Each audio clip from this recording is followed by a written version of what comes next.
Good morning, everyone. Please say hello in the chat so I know where you're from. Thank you for joining me on this Sunday morning.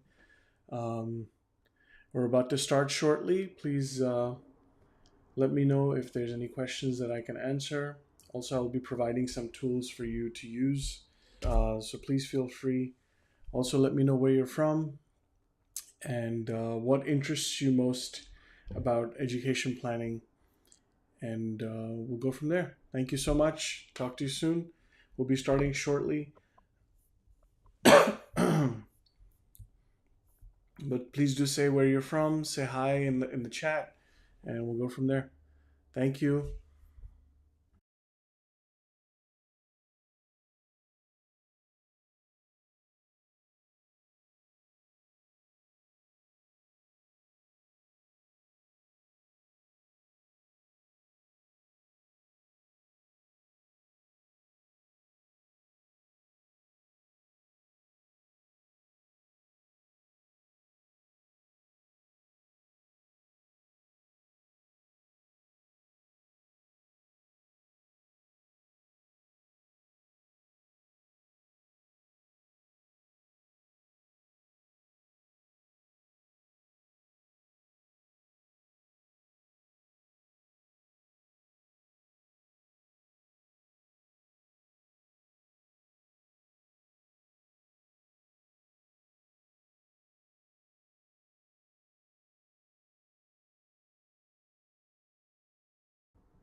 Good morning, everyone.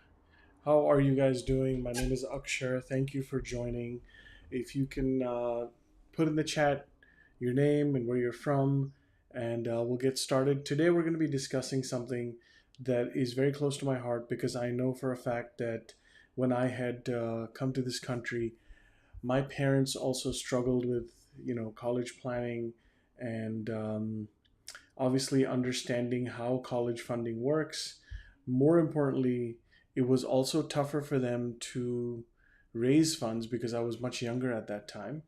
um, but at the same time, the options available were very limited, and I think now we have more options. Also, I just wanted to go over some pros and cons about the 529 plan because I know it's something that is important for people. At the same time, I just want to provide an alternative, some other thoughts that you might want to consider before you get into a 529 plan for your kids' education. We have helped a lot of clients with uh, funding other plans as well. Some people have done simultaneous planning where they've done 529 as well as some other index strategies that we recommended. So, and it has worked wonderfully for them. So it is something that I really recommend parents to look at and consider the pros and cons and see how things are and how they want to maintain that particular planning for their kids, right? So with the 529 plan, I just want to kind of go over a high level overview because I know some of you might know about the 529 plan, some of you might not. So let's quickly get into it. Once again, let me know where you're from, where you're watching from. Just put a comment in the chat if you have any questions. And towards the end, I will also give you another tool that's an online free tool that you can go ahead and you can use for calculating what kind of tuition money you might be looking at, right?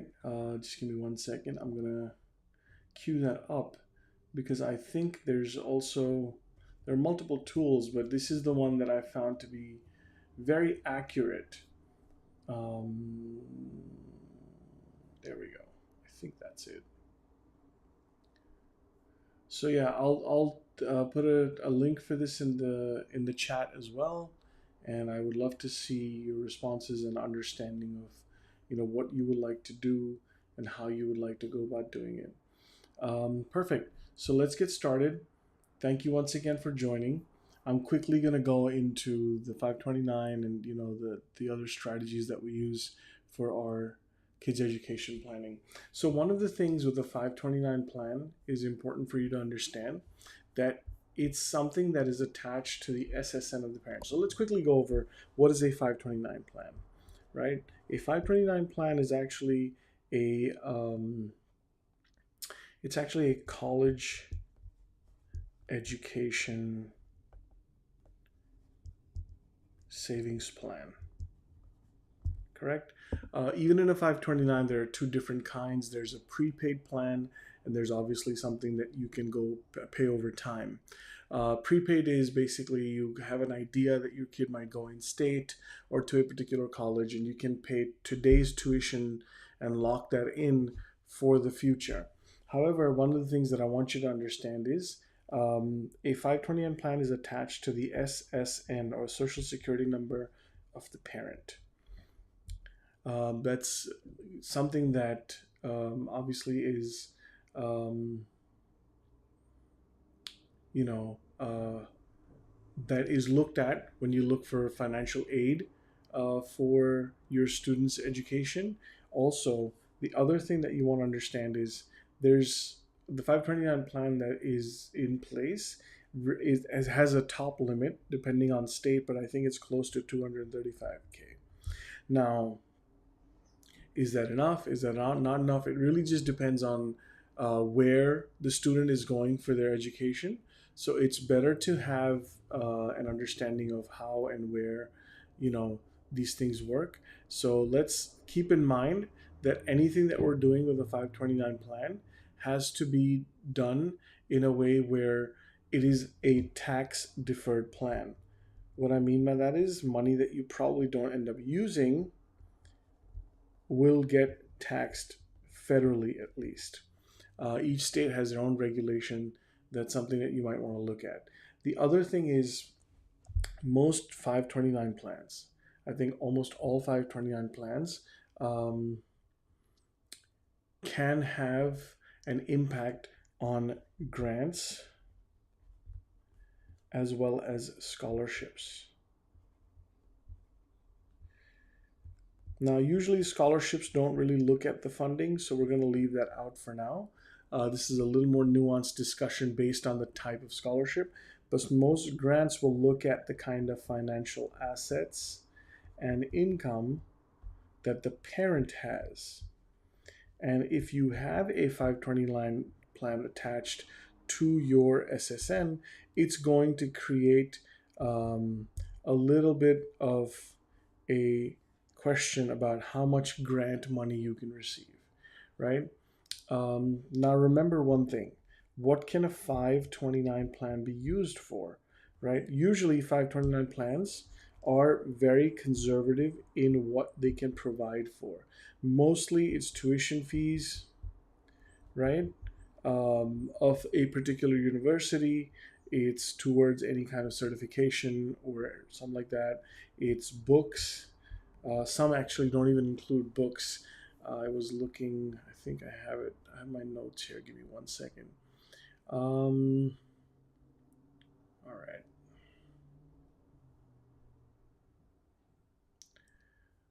Let me quickly, I had a note here.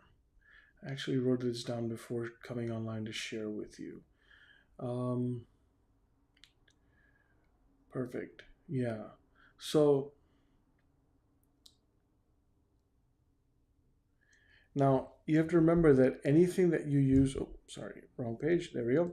Anything that you use for tuition fees or maybe a graduate program or undergraduate, it even applies to K through 12, but it has to be an accredited institution, right? And it can be private and religious schools, again, as long as they are accredited, correct? Now, most of these plans are tax deferred, as we talked about before. Also, this is a very specific area that you can use your 529 money, right? What is based in that? Now, here's the thing. When you start thinking about college expenses, what have you thought about? Have you thought about things other than what's going to happen if they don't use it for this? Let me ask you this. Your kid's going to eventually drive, right? If they're going to college, there's going to be a car expense, right? When your kid goes to college, there's going to be food expenses. When your kid goes to college, there's going to be other miscellaneous things that they might spend money on. A 529 will not pay for that, right? A 529 doesn't work for car, food, etc. It doesn't work for that. Now, the other thing is, if you do use it, there's a penalty if you don't use it correctly, right? Now, when I say it's a penalty, it's basically they're going to charge you a certain percentage. Some states have a little bit of a leeway, but most schools or most universities, that's usually it's where a particular penalty is paid based on what you're using it for. More than that, I think a lot of people think, oh, if I don't use it for one kid, I'll transfer it over to the next kid. Even if it is a sibling, depending on the state, you will pay up to 10% of a penalty for transfer, even if it can only be used for education, correct? Also, states have limits. For example, if you were to look at Texas, Texas has, I think, a $10,000 limit per year that you can use from the 529. However, if you live in Texas and your kid goes to New York, guess what? You can only use 5,000. Those are the limits that a 529 comes along with, correct? Now, the other thing that you want to be very cognizant of, what you want to be aware of, is that these 529 plans, depending on what you choose, are actually tied to a market vehicle. What I mean by that is that because you put money in a 529 plan, it will grow at conservative, because most of them are conservative, from anywhere from 4 to 5%. Now, what's inflation at right now? It's around that. So we want to make sure that we are using a growth strategy for your money. Now, if the market were to go down, as an example, if you put money in, the market goes up, you lose some money, the market goes down, there's volatility there. There's a chance that you might have put in, say, 100K, and say 10 years down the line, you might still only have 110 or 115K, right? That is a real possibility that has happened to one of my clients. So there is a market risk involved, although the growth is only 4 to 5%. I just want to make sure you're aware that there is a certain market volatility risk to a 529 plan. So just be aware and cognizant of that. You want to make sure that you have an awareness of where that money is going. Now, let's understand this a little differently. It cannot be used for certain purposes. However, when we start talking about index strategies, right? Let me do a comparison for you guys.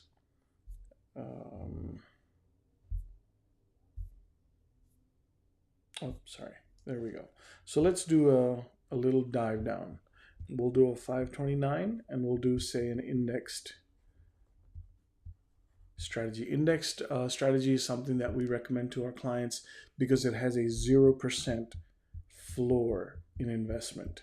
That means your money goes up with the market, and if the market goes down, you have a 0% floor, so you will not lose that money, right? Now, a 529 plan is tied to the parent's SSN. That means it counts as either some sort of a financial instrument or an asset that will affect grant money, correct?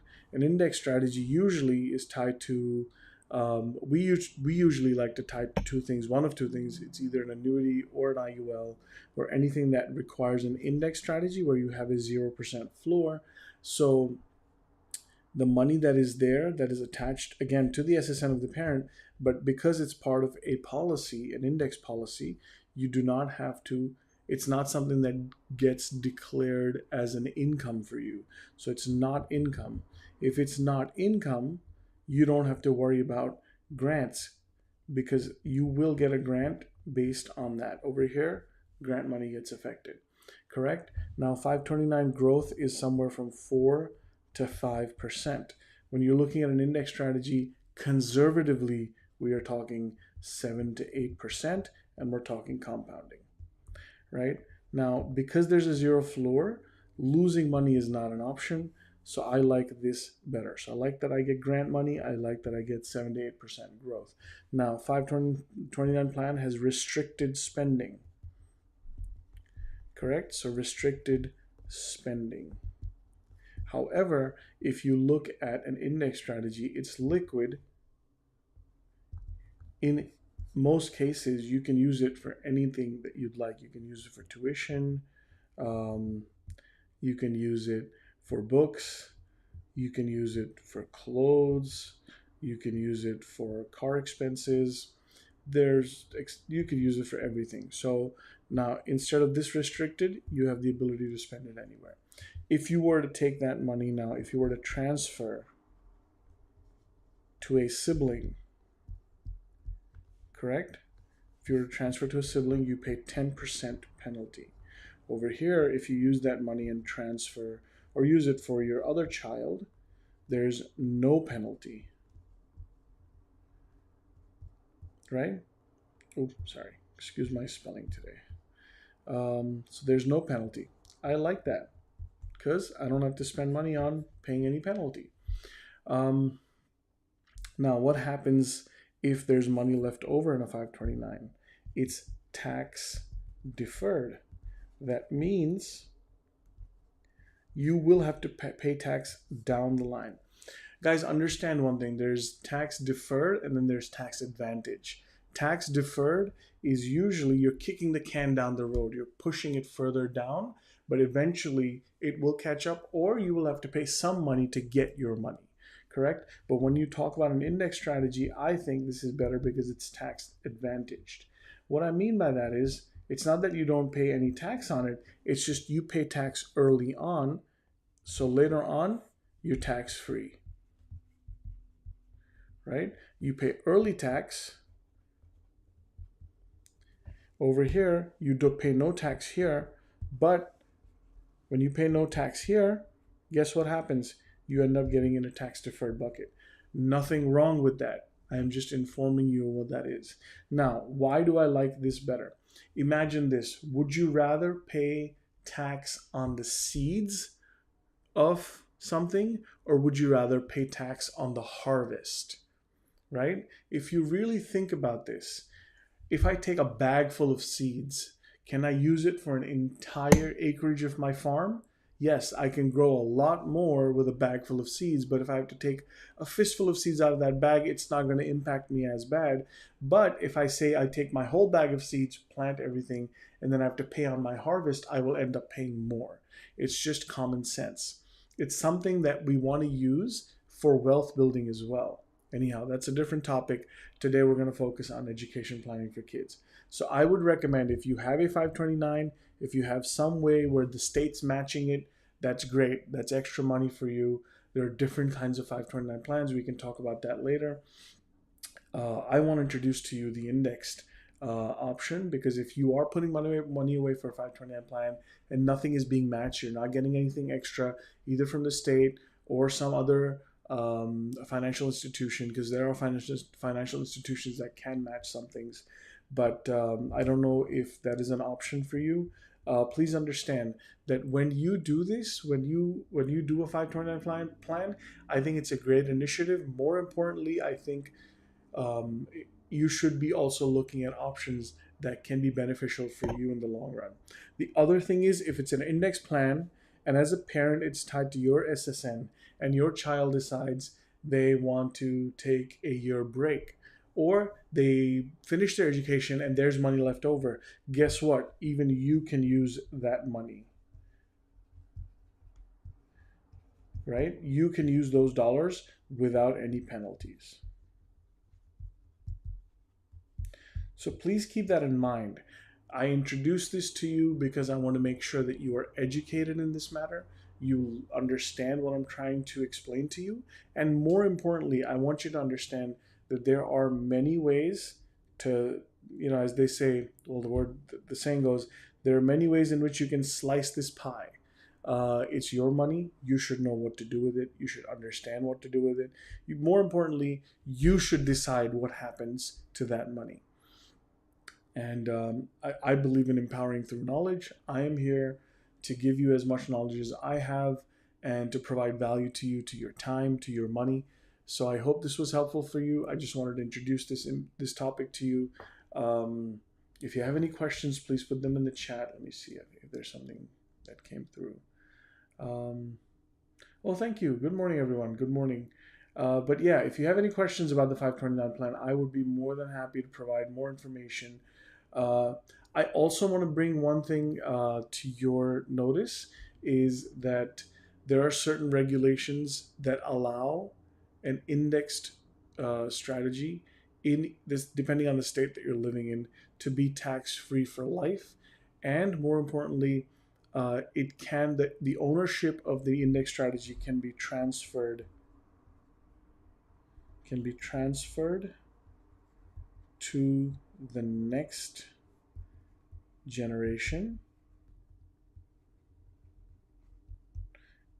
next generation tax free. Please keep this in mind. This is how wealth is built. You spend less money, you keep more money, you grow the money, and that's how wealth is built. And you grow the money tax free.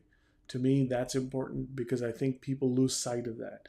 People are very happy to do dollar cost averaging in the S&P 500. Again, nothing wrong with that. That's, I think, a great way to do it. I also feel if you're willing to wait that long, that you are interested in dollar cost averaging. If you have that kind of time horizon where you're saying, okay, you know what, I'm going to put money aside, leave it for the next 10 years. I think you should look at the index strategy because there's compound growth in it. I also feel that if it doesn't count as a financial asset, it will be easier for your kids to get that kind of money, to get grant money, to get scholarship money. At the same time, you will have something that is a cushion that will eventually ease the spending for college. And on top of that, it will build wealth that can be transferred tax-free to the next generation. To me, it's a no-brainer. Each person's situation is different, and I want to make sure that each person has that sort of availability, has that sort of access to funds, has that sort of ability to hold on to liquid cash for themselves, for their family, and have something that will transfer, I want to say, completely tax free, or at least it is tax advantaged for your future, for your kids' future, for the next generations to come. So yes, I think I've covered most of it. If you have any questions, please put them in the chat. I also want to make sure that I give you the kind of value every time. So I just want to let you know, starting this coming week, I want to say, so on Mondays, Mondays, Wednesdays, and Fridays. Mondays, Wednesdays, and Fridays at 9:15 p.m. EST. I will be going live on YouTube and on Instagram. And if you have any other topics that you want me to talk about, I'm going to just keep doing financial education. I'm going to keep introducing different topics and give you as much value as I can, because for me, that's what matters. And I want to educate people and families to do their best with their money, to grow their money in a way where they can build generational wealth. Again, Monday, Wednesday, and Friday. If you need to get in touch with me, it's at AIM Finances. My website is www.aimfinances.com. If you're watching me on YouTube, you already know where to find me. My email address is on the screen, but I'm going to write it down here anyway. contact@aimfinances.com. Once again, thank you so much for joining. I hope this was value packed for you. I hope this made sense. I hope this was helpful. I hope you enjoyed this content. If you need anything else, if you want to talk about something, if you want to discuss something, if you already have a 529 plan and you want to work with me on either repurposing it or keeping that and adding an index strategy to your financial planning, I would be more than happy to help out. Once again, thank you so much for joining. It has been an absolute pleasure and an honor to serve you. I am eternally and truly grateful, and I hope I'm helping as many people as possible. If you find this information is helpful, please share it with people you know. Please give the information to as many people as possible. If you have any other questions, I'm here to answer them. I think I've said that enough, but have a wonderful Sunday. In New Jersey, it's beautiful and it's sunny outside and it's warm, and it would be amazing to see you in my office someday. So until I see you in my office, have a wonderful day, have a wonderful Sunday.